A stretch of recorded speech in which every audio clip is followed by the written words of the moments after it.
Check it out, man. I got it. I shared the link right before our countdown, so that's good. I'm not thumbing through my big deal. I'm usually like trying to figure out. Sometimes we sound like old men, like we're like 75 years old. But it's like, well, you do, yeah. Okay, fair enough. Just kidding. How's your day going? Oh man, we got company in town, which has been awesome. Yeah.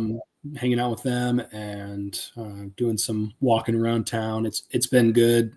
Trying to keep track of March Madness as we go. Obviously, trying to focus on people over the sports that are happening, but it's hard when you're so interested in the sports that are happening. So, Yeah. What about you?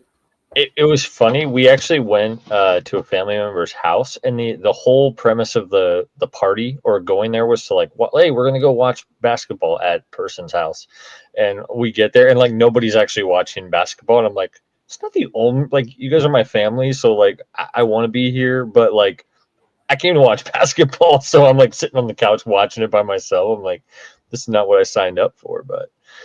Anyway, let's get after it here. So, welcome everybody to the Sideline Podcast. My name is Kevin Showalter. As always, my co-host is Jared Booker. We are two best friends who love football, sports, fantasy football, pretty much anything sports related. And yeah, coming to you live here on a Saturday night at 8 p.m. Pacific Standard Time for now. Maybe some updates coming with that in the future, but for now, that's when we've been hopping on. And yeah, let's start with some trivia. If it's your first time joining, I see we maybe have 5 people watching. Who knows? We like to do some trivia. It's not an original idea to us, but it is a fun way to just get things started. So yeah, what kind of trivia do you have for us today, Mr. Booker? Well, the trivia that I have for you today is, surprisingly enough, I thought you were doing trivia today. So how about that?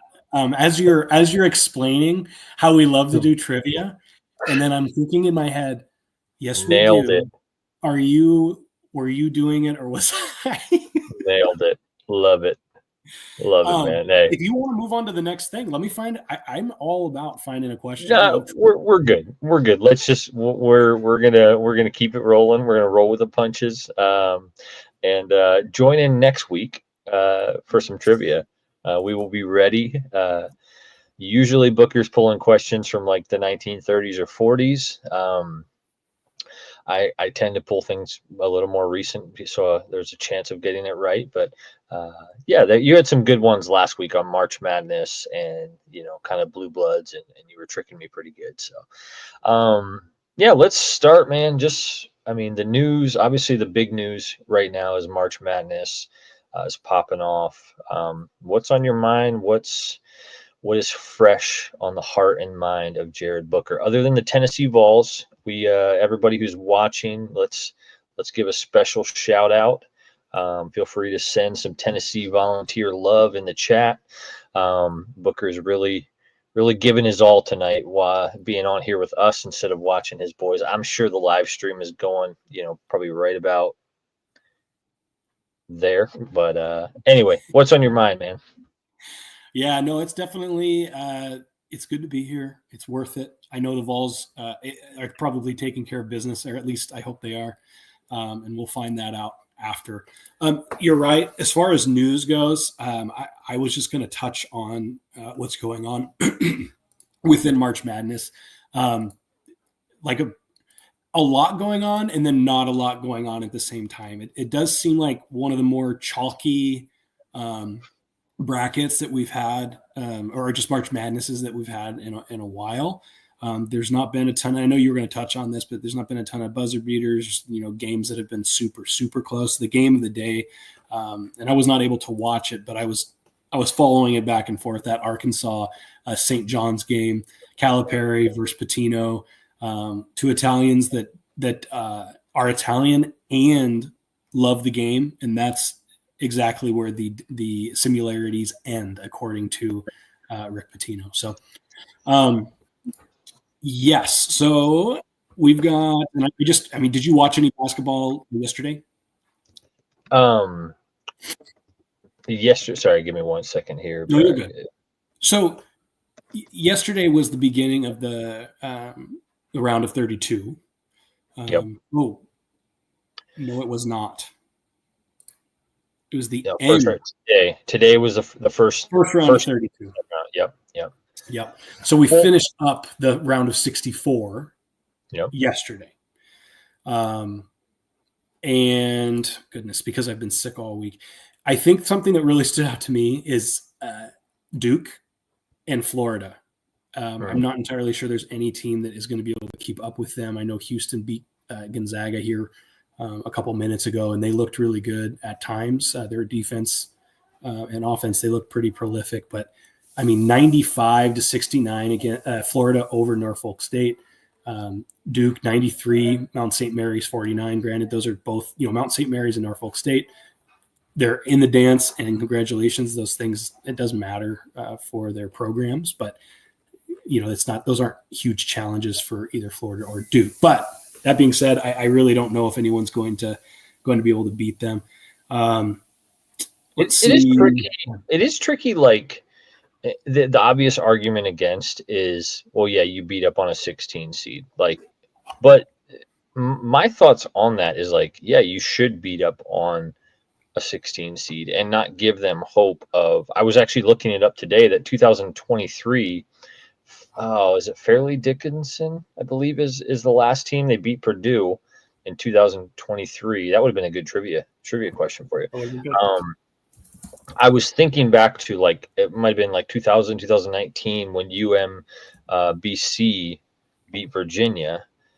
So the 16s recently have had a chance. So it's come out and show the world that you are a number one seed. And both of those teams looked I've seen a lot of teams play, and I don't know of any team that is going to touch what they can do from a size perspective, defense, scoring. For those of you in the TSP bracket challenge, which I believe we have 68. You're probably that winner is probably getting a Duke or a Florida Gators hat, if I had to guess, which I was Booker and I were talking earlier this week. It doesn't look like I'm going to be able to win the bracket this year, but it would have been hard to get a Duke hat because I'm not going to leave the house in a Duke hat. But like my Baylor hat that I've mentioned, my golden sparkle Baylor hat that I treasure, it sits on my closet and it always reminds me of the time when I beat you in the bracket challenge. So, I think newsworthy. I'm trying to think. There's still what are your thoughts on the Aaron Rodgers Steelers? I think it was yesterday it came out. 6-hour interview, doesn't leave with a contract. This whole situation to me just feels, I don't know. It's just a strange fit. It feels like if a deal was going to get done, it would have gotten done by now. A lot of times if teams are interested, especially this deep into free agency, if you show up, you're going to walk away with a deal. So I'm just curious why that hasn't happened yet. And what do you make of the culture fit, of the personality? Just Aaron Rodgers going to the Steelers. Is it going to happen? Is it not going to happen? What do you take on all that? I don't think that he's going to end up at the Steelers. To be in Pittsburgh, hanging out with the coaching staff for 6 hours and having that long of a conversation and not coming to some sort of an agreement, to walk away from that, that doesn't make sense. I feel like Aaron Rodgers he embraces the nonsense. This is my own personal view. I know a lot of people love Aaron Rodgers, and he's a Hall of Fame quarterback, no doubt. But I think he embraces the nonsense a little bit. And I see Pittsburgh not being a team or a franchise that embraces nonsense. So, or even like a fan base. Pittsburgh Steelers fans, how would you feel? What do you think about I would like to get your take on this too, or on the question you just asked me, but think about a personality like Aaron Rodgers in Philadelphia rather than Jalen Hurts. It's yeah, It just doesn't Yeah, it just doesn't. work. They obviously need a quarterback, so that's where it does make sense. But yeah, uh, I don't know. It'll be interesting to see how it all shakes out. I feel like at this point, I think he will play because he probably has juice in the tank, but it's just a strange.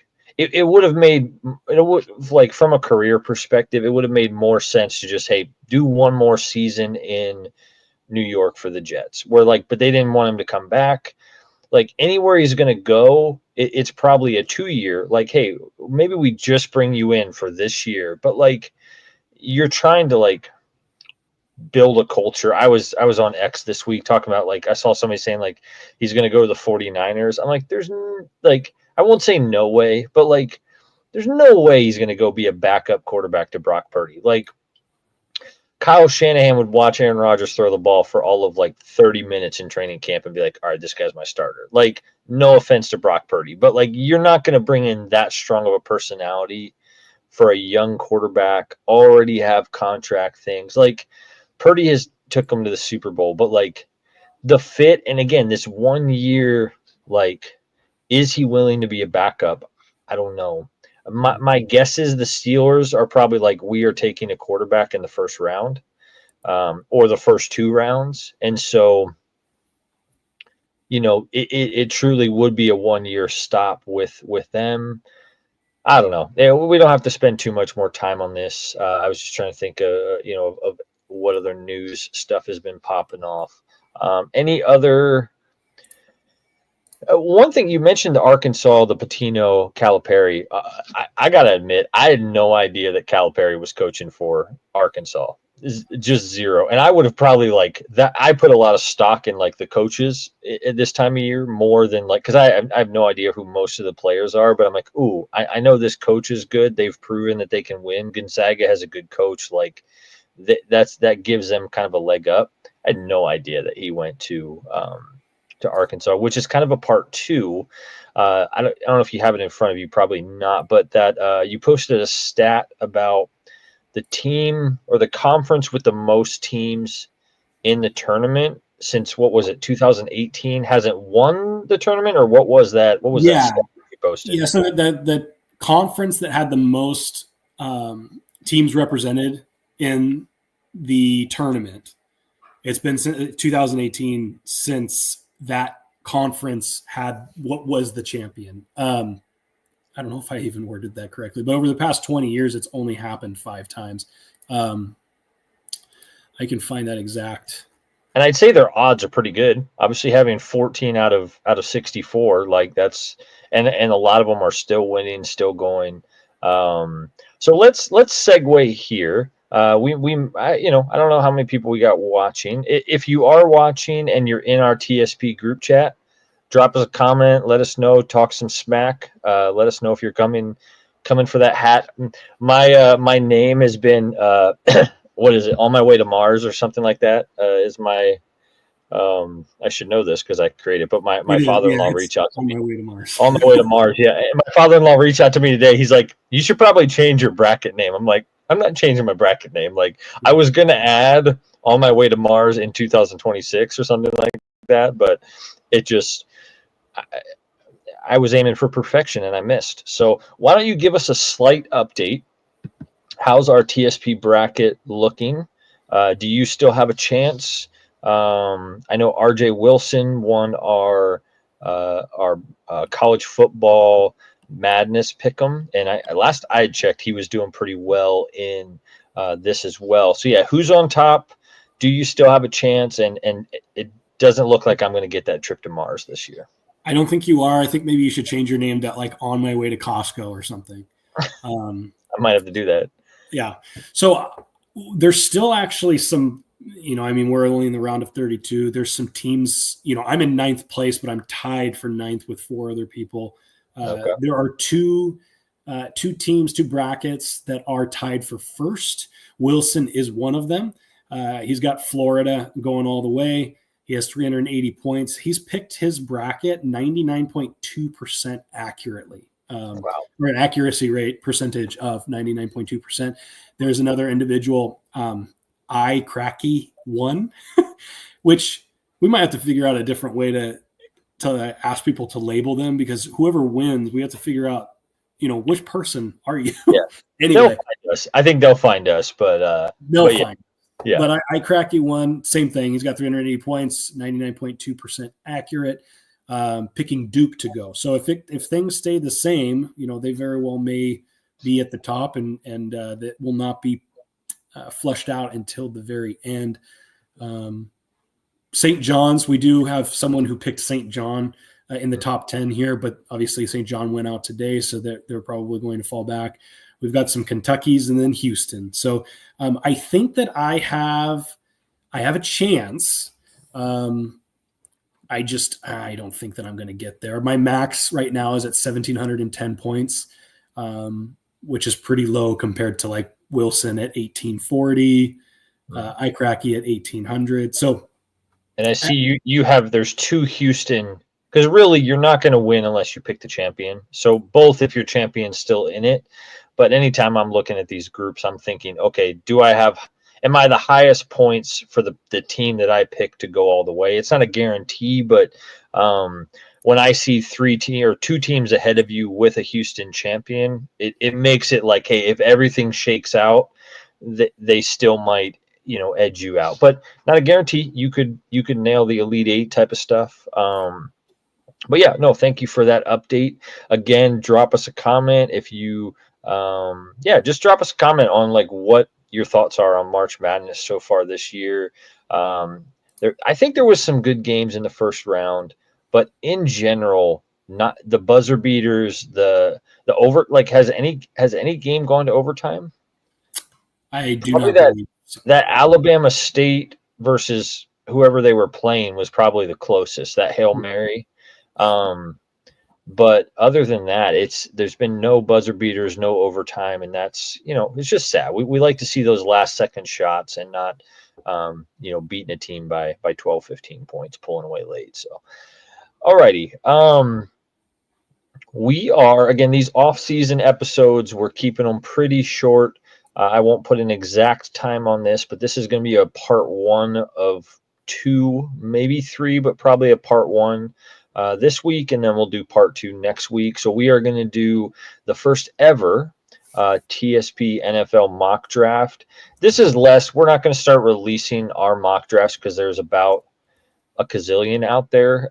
We just thought it'd be fun to talk through. It is draft season, and I don't read every mock draft, but I love seeing who people think are going to take. So yeah, we are going to just take turns going back and forth and work through a draft board here live on the show. So first up, we're going to go with Booker picking for the Titans. So I don't have any fun music or countdown for what's the little, I don't know what that sound is that the NFL like something like that. Yeah. No, it's not the da-da-da-da. Are you sure? Is it? I don't know. Maybe not. Anyway, go ahead. You're first up. You're right. It's not that. Okay. So I think pick 1. Tennessee Titans are picking first as of right now. Their biggest need, obviously, and it's no surprise or mystery, is quarterback. According to their website, and then we all know this as well, Will Levis is who they have currently behind center. And so I think Levis could actually, he's got a cannon. I think that he could play well somewhere, maybe like a Darnold at some point down the road, depending on a system. But I don't know that this is the system for him. So that being said, Tennessee Titans, pick 1. I'm going Cam Ward. Very nice. And I'm posting that into the chat now. Very good. And we are, full disclosure, we are not doing any trades throughout this. We're just assuming that the team stays, and yeah, so there won't be any trading in this version. I bring that up because there's a lot of buzz around the Titans making that trade. But then you kind of see it both ways, like, hey, they're going to trade, or hey, the pick is Cam Ward. So well done. Pick 2, we are up with the Browns.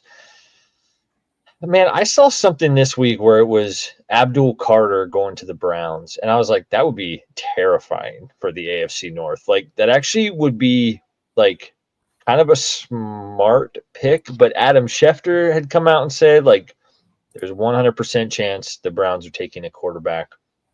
I did see something today as well of what was I going to say? That Deshaun Watson is trying to recover from, like, he's planning to make a comeback. In the end, I think the Browns take Shador Sanders, the second quarterback, off the board. I just think that they are paying for the mistake of getting rid of Baker Mayfield, and I think that, yeah, with the second pick, they're going to take Shador. Wow. What do you think about all the hate that he's been getting? Have you read any of that stuff about just? I mean, it's like the Bronny James. It's hard. I mean, I don't know. We don't know. We've never been the son of a megastar athlete. I think they're gonna get too much hate, too much love, too much media attention, more than we promise. We're not going to rabbit trail too much here, but like when there's like Bronny makes a single 3 late in the fourth quarter and it's like blasting all over X, I'm like, come on, guys. Like, if any other rookie is making a single 3 in an NBA game, it is just not even news. So like, I think, like, let them be their own man. I don't remember who I was listening to yesterday, but it was interesting them talking about just the differences in, like, personality, like Deion Sanders, all flash, all sizzle, all signing his name with a dollar sign. Where, like, Shador is not that at all. He's like even keeled, cool, calm, collected, and like he's one tough son of a gun. I mean, Colorado had no offensive line, and again, I don't remember the statistic, but like there was one game where he was just getting absolutely pummeled and probably could have come out of the game in a losing effort and just kept getting up for his guys. So like, I'm not actually down on Shador Sanders. He's trained with Tom Brady. I think he has all the potential to be a good NFL quarterback.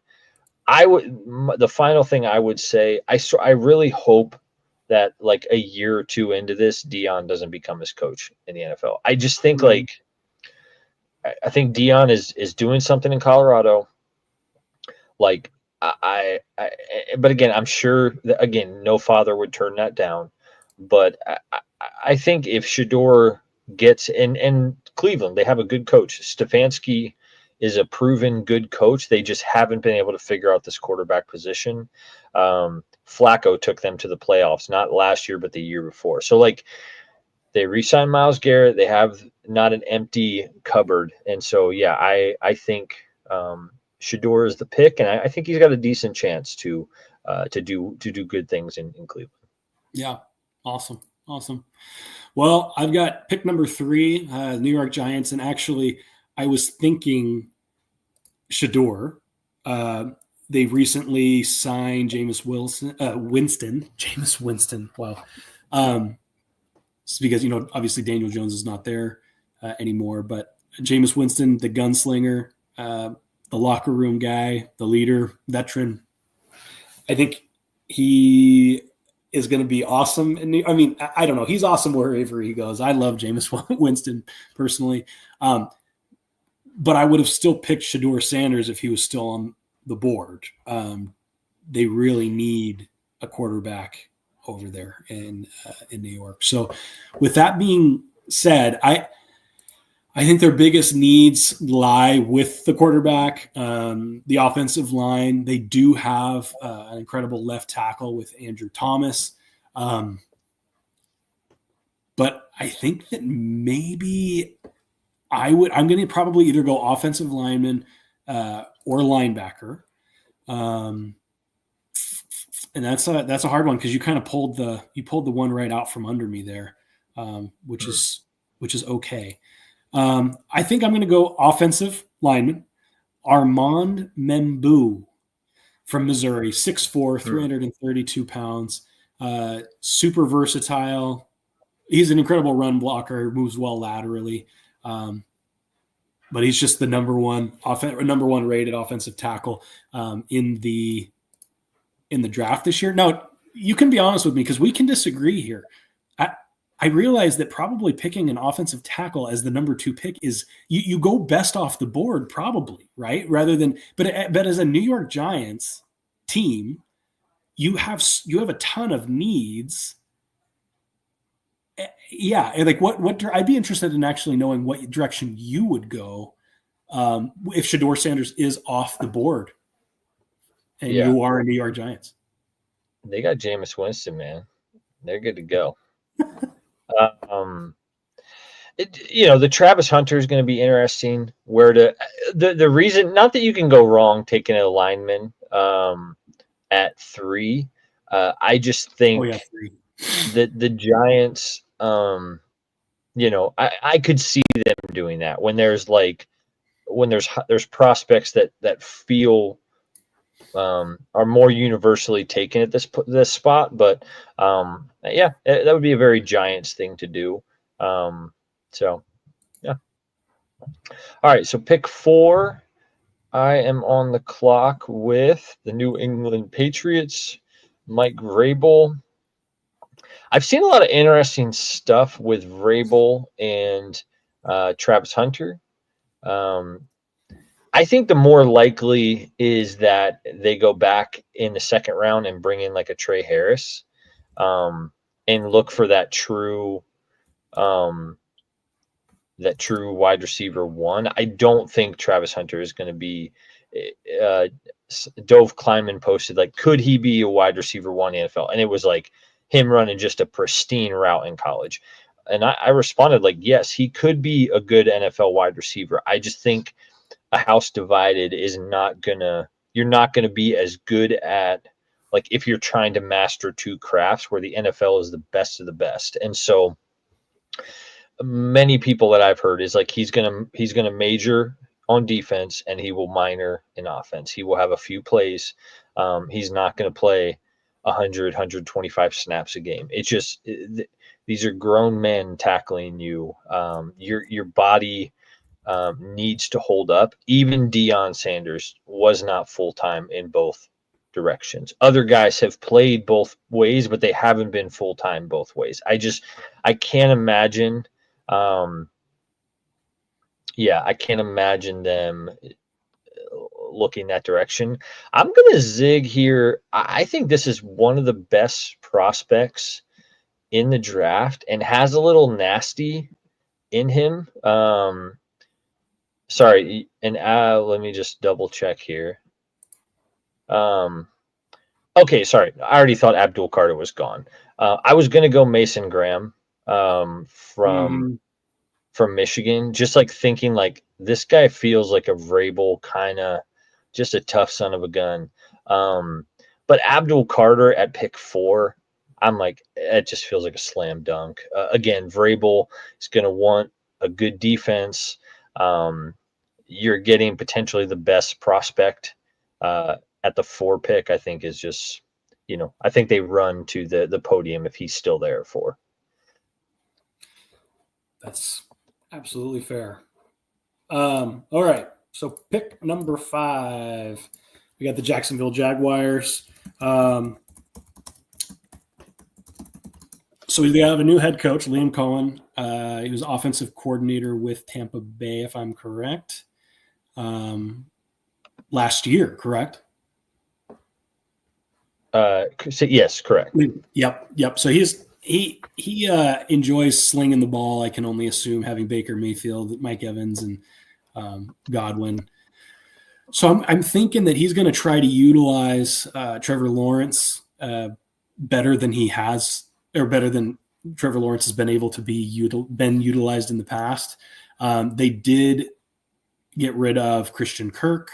They also have a tight end that Evan Ingram is no longer there either. And so he does have Brian Thomas Jr. there, who's, I think, going to his second year is going to be out of this world. You mentioned a name though, Mason Graham. That is someone that they do need some help on the defensive line as one of their one of their needs. Someone who can disrupt the interior. So it's between a wide receiver and Mason Graham. I think I'm going to go Mason Graham at pick 5. I think that with wide receivers, I mean, you have Brian Thomas Jr. on one side. I just feel like you can have, and Parker Washington is there as well. Parker Washington is nothing to write home about or hasn't been thus far, but I do feel like there will be some, like your Luther Burdens potentially later on in the draft, like some solid wide receiver options. And so, but there's no one like Mason Graham on there. So I'm going Mason Graham. Yeah. All right, next up, Las Vegas Raiders, pick 6. One thing I'm saying, or I want to say as we're doing this, like and obviously these NFL teams they're putting a lot more time and prep into these picks. They're interviewing, like we're just doing this, as we go. That was pick 5, but I don't know if you can edit that or not, but no big deal. You got it. I'm sorry to call you out. But it is tricky. It's like as the board is moving and shaking, like, man, maybe they had somebody high on, here I'm at the Raiders, and I'm like, maybe they had somebody high on their list where they're like, Travis Hunter's not going to fall to us at 6. So like we were thinking, a Ginty, or do we go a Jalen Walker? Or do we go that kind of level? It's like to have a Travis Hunter still there. I think Tom Brady obviously has some experience in New England with players. Even Vrabel in New England played a little bit of both ways. They had several guys over the years that not full time, but I think Tom Brady would be able to see Travis Hunter and say, you know what, we're going to get the best out of this guy. The character, Pete Carroll loves, those lanky cornerbacks. I don't know. Let me just check one other thing. Cornerback is a need for the Raiders. You could put him on the field with Brock Bowers in some situations and just have. So yeah, as I'm saying all of that, I'm going to go pick 6 to the Las Vegas Raiders. Travis Hunter, and we've had mixed feelings on this guy. It will be interesting to see. I feel like both with him and Shador, there's like potential for them to fall. There's also potential they go picks 2 and 3. And like, it's just a wide range of outcomes with like, it only takes one GM to believe in you. And in this draft, I believe that Tom Brady, when they're picking at 6 and they see a generational talent on defense who can also produce, some value, Pete Carroll as coach, I think it's a pick for the Raiders at 6. Nice. Agreed. You're making my pick number 3 as an offensive lineman.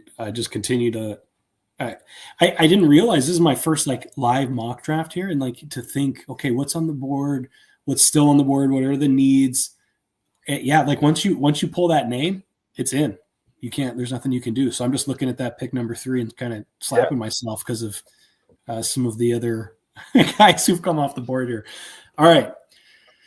So pick number 7. We've seen that. We've seen that in the past. If a team is high on an offensive lineman, some teams are going to pick from a need more than, hey, we're just taking the best guy available. They're like, hey, we need to protect our quarterback. The real reason on the Giants is I'm like, it would be an interesting pick because they don't have that like rock solid franchise QB that they're trying to protect.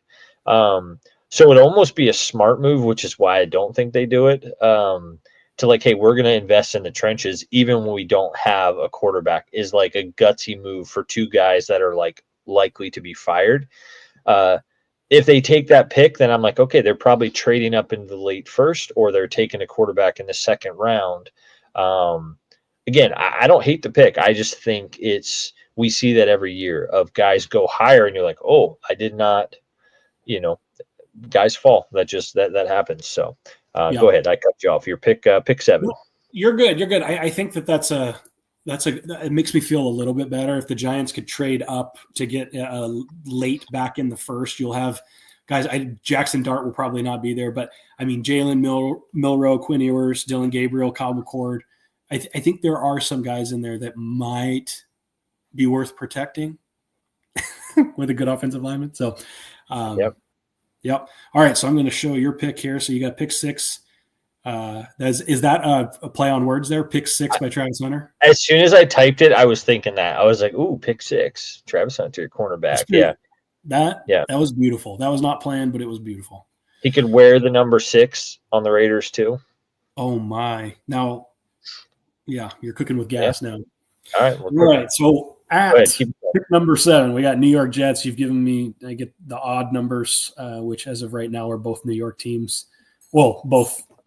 Of course, there's Buffalo, but we don't put them in the same grouping as the Giants and the Jets. But the Jets have some need for some help on the offensive line, wide receivers, tight end, some things that they need. They have Justin Fields there now that will be starting, presumably the starter week 1.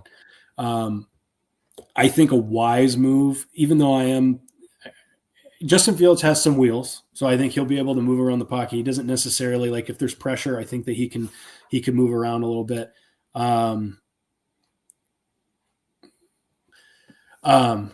So I'm going to go with an offensive weapon, someone who's versatile, who can run, but also who can catch, and is just like an athletic freak. We're going Tyler Warren. Pick number 7 for the New York Jets. I love this guy. I think I think the ceiling is so high for him, and I almost feel bad sending him to. I mean, not that I'm doing that, sending him to the New York Giants, but I loved watching him at Penn State, man. Yeah, nobody's nobody is truly a can't miss, because you can draft a guy in the first round and get Andrew Luck, where you were a can't miss and then you just have a shortened career, or it just doesn't plan. It doesn't plan out like you thought it would.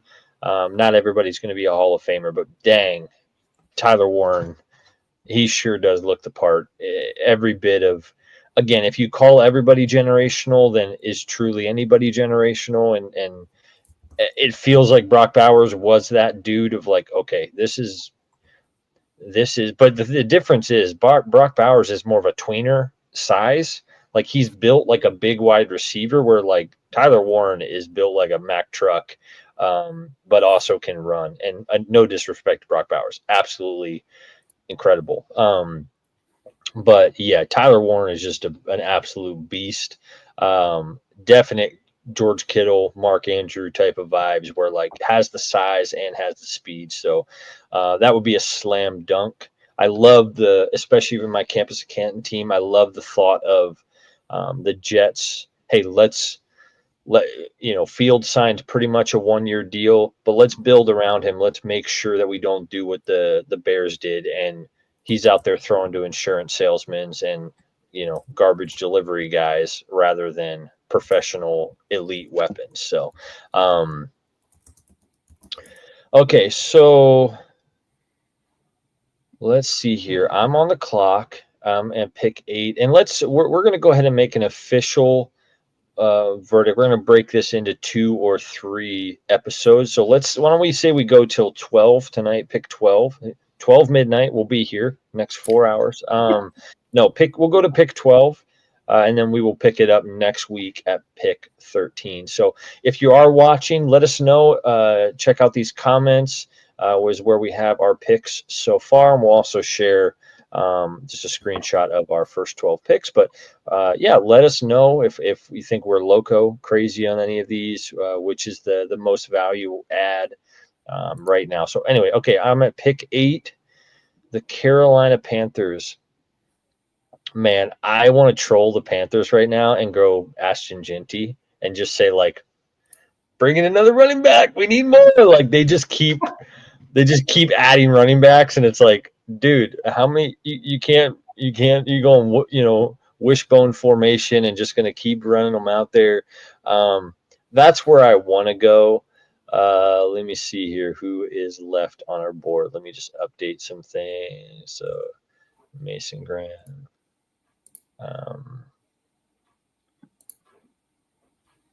Just updating our mock draft, and then you took Tyler Warren, 7. Okay, so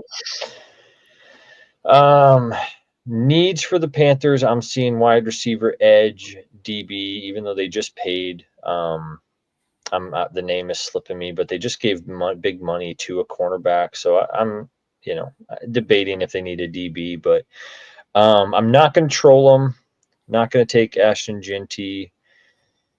Oh, this is a slight rabbit trail. What are your thoughts on? And the name is slipping me as well. The guy they took last year in the first round, thick Southern drawl, awesome on the microphone. What's his name? Oh, he's huge too, from South Carolina. Is Xavier Legette? Yeah, Legette. We've had some buzz in our dynasty league of like just his value. He's gotten traded a lot and like just really wide ranges of value. I'm curious to see what the Panthers do as far as adding. Oh, sorry, I just hit that. As far as adding more weapons for Bryce Young, I think Bryce Young has a measure of talent, and I just think they need to build around him. That being said, I am curious. That might be an offensive lineman position for him. Right? I'm thinking of Will Campbell. Let me just do a quick Carolina Panthers depth chart, because he's gonna be a no-brainer left tackle in the NFL. I am just curious, do they have a stalwart over there, or is it a spot where they could use so I'm seeing oh man, I'm gonna butcher this name, but Ikwanu. Ikwanu. They've got Robert Hunt, or no, they got Taylor Morton at right tackle. To me, that says not that you have to have a name brand tackle to know, but I'm going to go. This is our mock draft. If we were the GMs of these teams, or I don't know, are we doing it that way, or are we doing who we think they're going to pick? No. Oh, that's a good question. I think it's our mock draft. I think we've been doing it who we think they're going to pick more than who we would pick but maybe a mixture of both. I'm going to pick who I think they should pick. On this one, I think they should pick Will Campbell, tackle from LSU. I just think he is.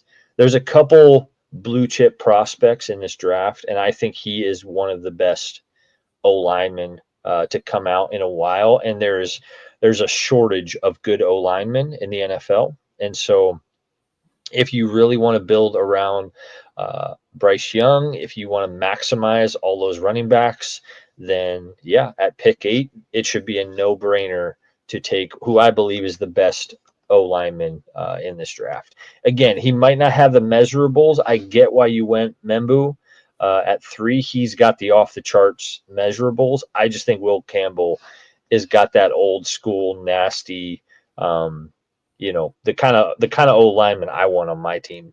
So Carolina Panthers, give me Will Campbell or Will Campbell. Did I just butcher that name?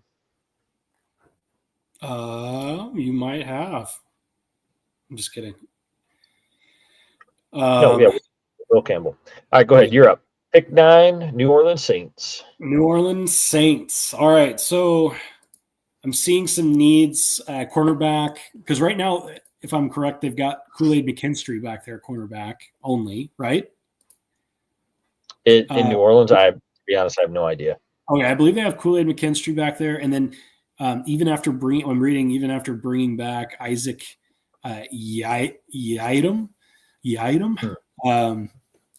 it seems like they need some more help back there on the defensive end, so like potentially a cornerback. So I've got my eye on Jahdae Brown from Texas. Jahdae Brown from Texas, absolute animal. Just I think he's going to be a plug and play, probably starting first. But I also am looking at what they have out on the. They've got Marquise Valdez-Scantling, Cedric Wilson, Jawan Johnson at tight end, Foster Moreau. I'm just not seeing much for Derek Carr to even have a shot at throwing to. So I think they will probably forego Jahdae Brown. Gosh, that's hard. That is hard. I think they go Tet McMillan. Pick 9. Okay. You know who he reminds me of, and I'm spacing his name. Lanky guy that was at Saints, and he just dealt with injuries. But a stud, like he had a couple stud years receiving. He was high up on the fantasy targets. Yeah, I'm trying to think. He did run fast at his pro day. I think he was at like 4.4. And I heard this week that I think Mike Evans is the only wide receiver to run over a 4.5 drafted in the first round in the last like 15 or 20 years. Like it is a little bit of a strike. He is a strider. He's a big dude. But he looked fast on those, on his pro day video. I'm like, that dude can move. He also got the flips. I mean, he's going to be a good player in this league.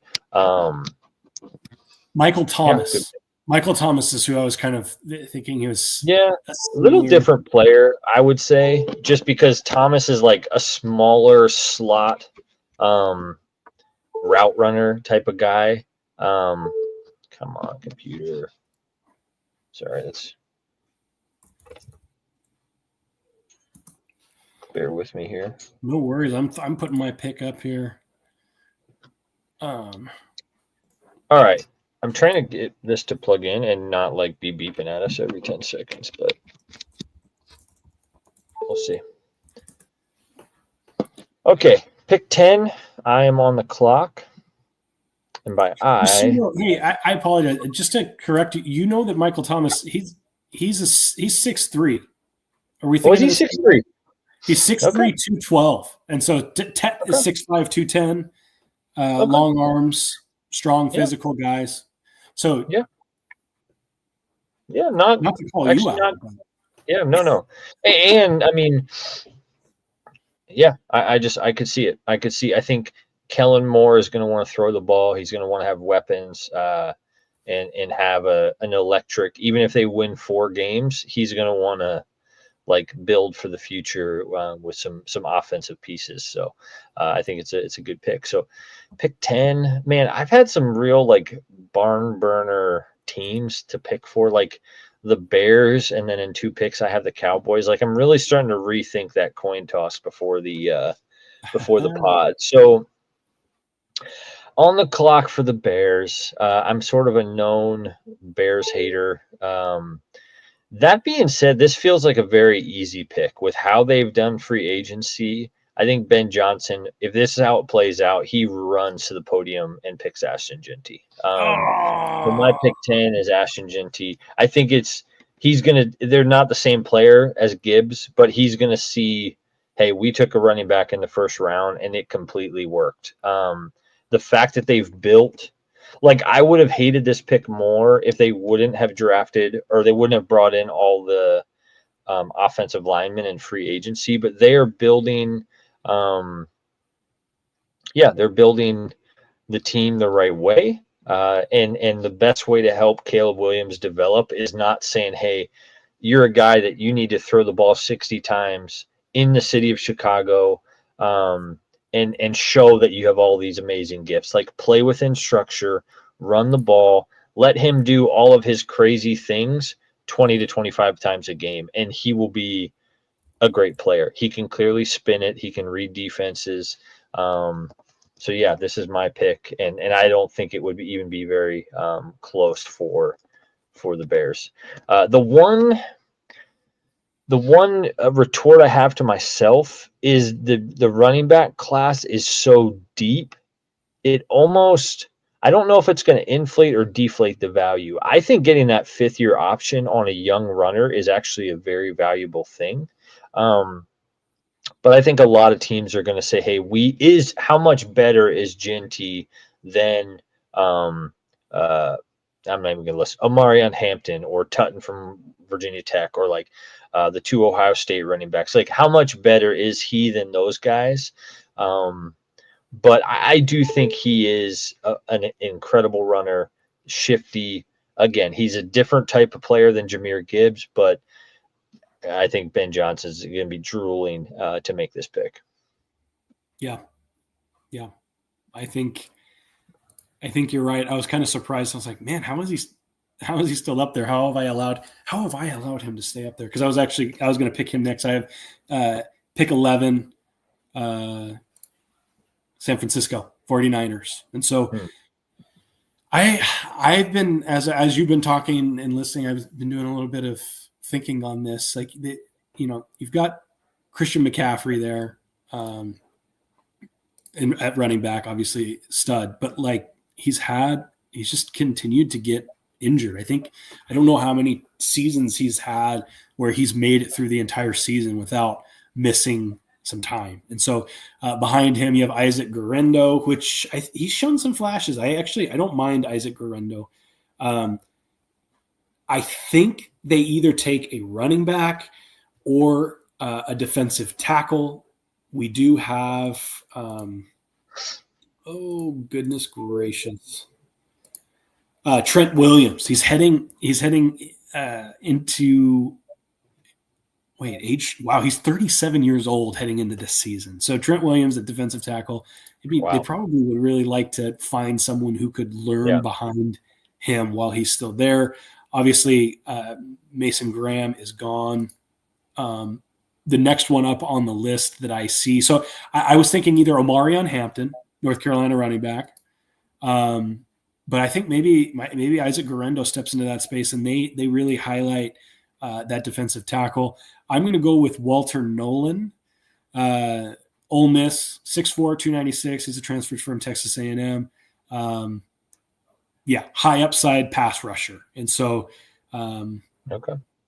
I'm going with him in the middle there to continue to make that 49ers defense formidable like it has been with Nick Bosa on the edge. So that's what we're doing. Walter Nolan, definitely not a reach. Just his ADP rank on what I'm seeing is in the 20s. But again, sometimes you see these guys on. It might be the scheme fit where they like him, they like it. It only takes one guy, and so sometimes guys like the Lions a couple years ago when they took Jack Campbell and Jahmyr Gibbs pretty early in the first round. People were like, "What on earth are they doing?" And I'd say those picks have worked out pretty well. So, you know what? Drafting players. I'm taking it back. I'm just taking it back because you took too long. You took too long to go to Goodell the next. already announced. Goodell already announced the pick, dude. He's got the hat on. He's got the hat on. He can go sit back. Fine. One time. This is your one time. I will let you change your draft pick. One mulligan. It is. I do think that if you're thinking practically, it makes sense to have him come in and learn behind Trent Williams. Trent Williams is almost done. I think it makes sense. But you're right. I mean, his ADP is higher. He probably will still be there. You know who will not be there and I think would join Nick Bosa in the back? We got ourselves a Jalen Walker from Georgia. And I'm seeing – did you think Walter Nolan is an offensive tackle?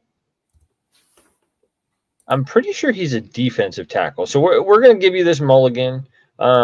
And that's what I was going after. Yeah, defensive tackle, right? Okay. I thought you were looking for the heir apparent. Okay, so sorry, who are you changing your pick to? Okay, I see.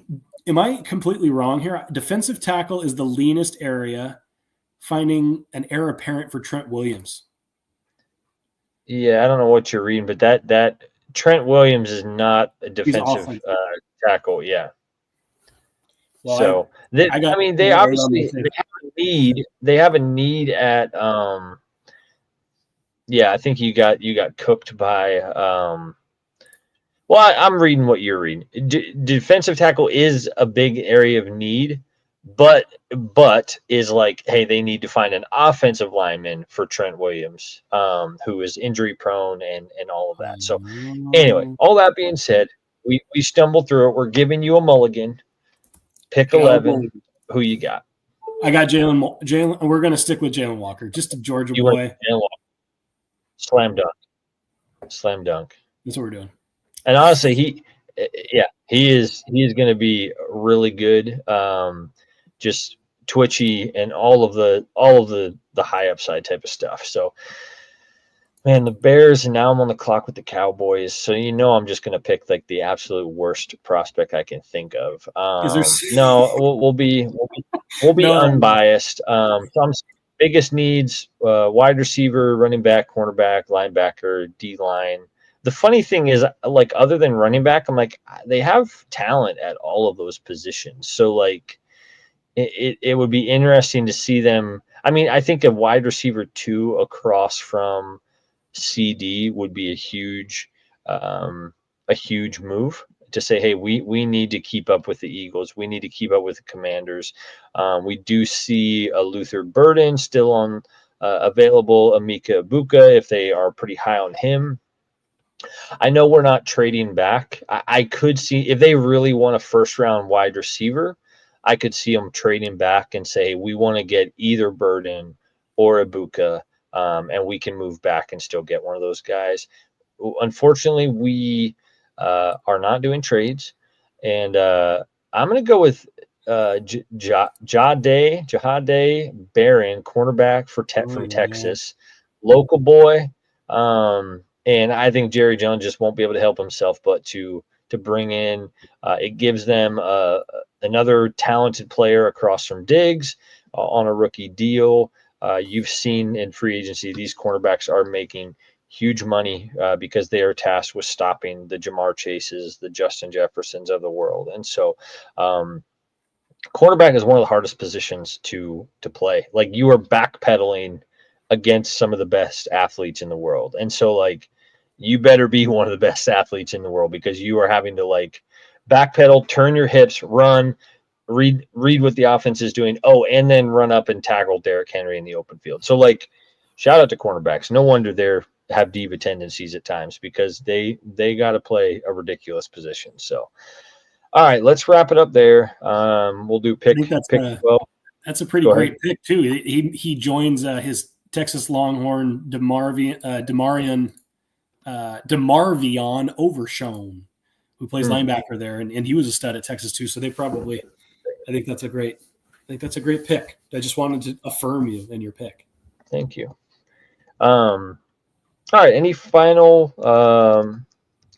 thoughts? Why don't you close us out here with March Madness? What were the final scores on those games? Let's just talk that, and then we will sign it off. Sounds good. All right. So Tennessee got the dub, 67. Nice. Yeah, they're moving on to the Sweet 16. They beat UCLA 67-58. Chaz Lanier, man, he put up 20 points. That guy is going to be playing, I was going to say on Sundays, but obviously NBA just is any day of the week. Yeah. But yeah, I'm excited about him. Obviously, we talked about Auburn beating Creighton, Houston beating Gonzaga. Are there any other games on this evening? It doesn't. Am I missing? Yeah, I think that was the last game. That was the last game. So they fire back up tomorrow morning. Goes quick. It goes quick. So tomorrow, though, we've got some good. Oh, we got some good matchups tomorrow with Florida, UConn. I think that's probably one of the better matchups. And the Arizona-Oregon is going to be pretty interesting too. So we'll see, and we'll keep you posted on the TSP bracket challenge, where the winner gets whatever the national championship hat that the guys are wearing on the court after they win the national championship, which we think will either be Florida or Duke. That's at this point. So I don't even want to win, because I don't want either of those hats. So yeah, exactly.